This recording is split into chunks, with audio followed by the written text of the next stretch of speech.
Welcome back to the West Virginia Media Lab podcast. Today we are hitting the road, virtually speaking, to explore some of those wonderfully weird roadside attractions that make West Virginia so unique. Yeah. We're talking about those places that make you laugh, scratch your head, and maybe even want to pull over for a closer look. Right. All of this is, of course, inspired by the latest post on the West Virginia Media Lab blog, so if you want to follow along and see some pictures, check it out. It's funny, we often think of these roadside attractions as just quirky tourist traps, but when you look closer, they often reveal these fascinating stories about our history, our culture, and the people who dared to dream a little differently. All right, let's start with a spot that's been messing with people's minds for decades. Okay. The Mystery Hole, just down the road from the New River Gorge National Park. Right. So you're driving along Route 60, and suddenly you see this Volkswagen Beetle seemingly smashed into the side of a building. And then you see a giant gorilla statue just chilling there with a mischievous grin. That's the Mystery Hole. And believe me, the weirdness is just beginning. I bet. Now, the Mystery Hole was the creation of Donald Wilson back in 1973. Okay. He clearly had a vision, a way of seeing the world a little off-kilter. Yeah. And he built this tilted structure, a gravity house, as it's sometimes called, to really play with your senses. It's one of those things you have to experience to believe. I can imagine. Inside, you see water flowing uphill balls, rolling upwards, and you can lean at impossible angles without falling over. Wow. It's all about forced perspective and clever design. But even when you know the trick, your brain still can't quite make sense of it. That's the fascinating thing about these optical illusions. Right. They kind of reveal the limitations of our perception. Our brains are constantly trying to make sense of the world based on patterns and expectations. And when those expectations are violated, it creates a sense of wonder, confusion, and sometimes even a little bit of fear. It's like your inner child is saying, this is magic. Yeah. While your adult brain is desperately trying to figure out the science behind it. Yeah. Exactly. And the Mystery Hole plays with that tension brilliantly. Yeah. The 15-minute guided tours are delivered with this perfect deadpan humor, which just adds to the surreal atmosphere. Oh, yeah? Sadly, Donald Wilson passed away in 1996. Oh. And the Mystery Hole closed for a bit. But thankfully, Will and Sandy Morrison came along and saw the potential in this wonderfully strange piece of Americana. Yeah. They revised it, keeping the spirit of the original while adding their own touches. It's a testament to their passion and dedication to preserving this unique experience. Speaking of passion and dedication, let's shift gears to another roadside giant that's hard to miss. Okay. The world's largest teapot. Wow. Picture yourself cruising along Route 30 in Chester. Right. And suddenly you see this massive teapot looming on the horizon. We're talking 14 feet tall. 14 feet wide enough to brew tea for a small army. That's a lot of tea. It's a sight that definitely makes you do a double take. I can imagine. Now, the story of the world's largest teapot is a fascinating blend of ingenuity, community spirit, and the ups and downs of American manufacturing. Okay. It actually started its life as a giant Hires root beer barrel over in Pennsylvania in the 1920s. Interesting. Then in 1938, a Chester entrepreneur named William Babe Devon saw an opportunity. He brought it to Chester, Okay. added a spout, a handle, a lid, gave it a fresh coat of paint, and transformed it into the world's largest teapot. What's really interesting is that he didn't just do it for the novelty.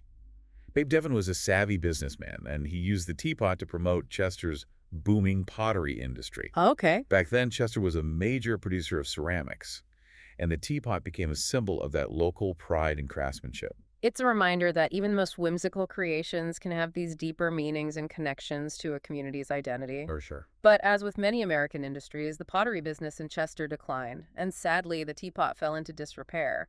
It was a symbol of a bygone era fading away like a forgotten memory.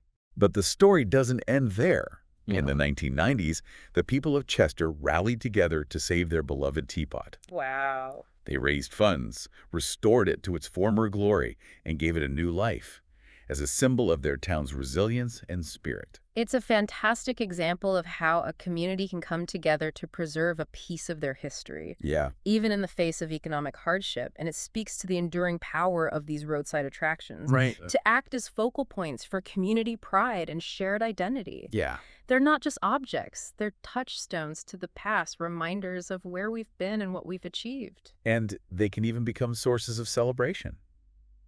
Chester has an annual Teapot Day every August 3rd, Wow. where the whole town comes together to celebrate their giant teapot. It's a testament to the power of these roadside attractions to bring people together and create lasting memories. That's amazing. You know, as much as I love those larger-than-life attractions, sometimes it's those smaller, more offbeat spots that really capture the imagination. Right. Take Hillbilly Hot Dogs in Lesage, for example. Mhm. It's not just a place to grab a bite. It's a full-on sensory experience Yeah. that throws you headfirst into the world of roadside Americana. Hillbilly Hot Dogs is a testament to that creative spirit that thrives in those seemingly ordinary places, you know? Right. It's a reminder that you don't need fancy degrees or big budgets to create something unique and memorable. For sure. Sonny and Sherry Knight started this place back in 1999 with just a simple hot dog stand. Wow. And they built it into a roadside spectacle piece by piece with a whole lot of heart and a dash of that West Virginia weirdness. It's like a fever dream of Americana exploded on the side of the road. Yeah. You've got a graffiti-covered school bus parked out front, a giant hot dog statue that looks like you could feed a small country, and the whole place is just covered in this glorious jumble of decoration. It sounds amazing. It's like stepping into a time capsule from a bygone era where kitsch was king and more was always more. And that over-the-top aesthetic extends to the food itself. We're not talking about your average street vendor hot dogs here. Oh, no. These are gourmet creations piled high with toppings that would make a food critic blush. The menu is a work of art, Yeah. a testament to Sonny and Sherry's love for hot dogs and their willingness to push the boundaries of culinary creativity. Oh, yeah. And then there's the home wrecker. This thing is a legend. We're talking a 15-inch, 1-pound hot dog loaded with chili, jalapenos, slaw onions, mustard, ketchup, the works. Oh my goodness. It's a challenge as much as it is a meal, and people come from all over to test their limits against this culinary behemoth. It's a great example of how food can become this cultural phenomenon, a source of competition and a way to connect with others. Yeah. It's not just about the taste, it's about the experience, the shared challenge, and the bragging rights that come with conquering the homewrecker. And even if you don't have the stomach for the homewrecker, there's plenty more on the menu. They've got everything from classic hot dogs to more unique creations like the egg dog, which is a hot dog wrapped in a fried egg. Trust me, it's surprisingly delicious. That sounds interesting. But Hillbilly Hot Dogs is more than just the food. It's about the atmosphere, the people, the feeling of stepping into a world where the rules are a little looser and anything goes. Yeah. The interior's covered in dollar bills and photos. The jukebox is blasting classic country tunes, and the staff is always ready with a smile and a story. It's that sense of community, that Yeah. warm, welcoming vibe that really sets Hillbilly Hot Dogs apart, you know? It's a place where you can let your guard down, be yourself, and connect with others over a shared love for good food and good times. You know, it's interesting how these roadside attractions often become more than just places to visit. Right. They become gathering spots, community hubs, and even cultural landmarks. Yeah. They represent something unique and special about a particular place, and they draw people together in ways that other businesses just can't. And speaking of places that draw people together, Yeah. let's talk about a destination that taps into our fascination with the unknown and the unexplained Point Pleasant, West Virginia home of the legendary Mothman. The Mothman is one of those creatures that has captured the imagination of people all over the world. It's a blend of folklore, mystery, and tragedy, and it speaks to our deep-seated desire to understand the world around us, even the parts that we can't quite explain. If you go to Point Pleasant today, you'll be greeted by a 12-foot-tall stainless steel Mothman statue, complete with glowing red eyes. Wow. It's imposing, eerie, and a constant reminder of the strange events that took place back in 1966. Imagine a small town, Yeah. suddenly gripped by fear and uncertainty as reports start pouring in of this large winged creature with glowing red eyes lurking in the shadows. Those initial sightings were just the beginning. The legend of the Mothman really took hold after the tragic collapse of the Silver Bridge in December of 1967, which claimed the lives of 46 people. Right. Some claim to have seen the Mothman in the days leading up to the disaster, leading to speculation that it was a harbinger of doom, a supernatural entity with a connection to the tragic event. Whether you believe in the supernatural or not, it's hard to deny the power of the Mothman legend.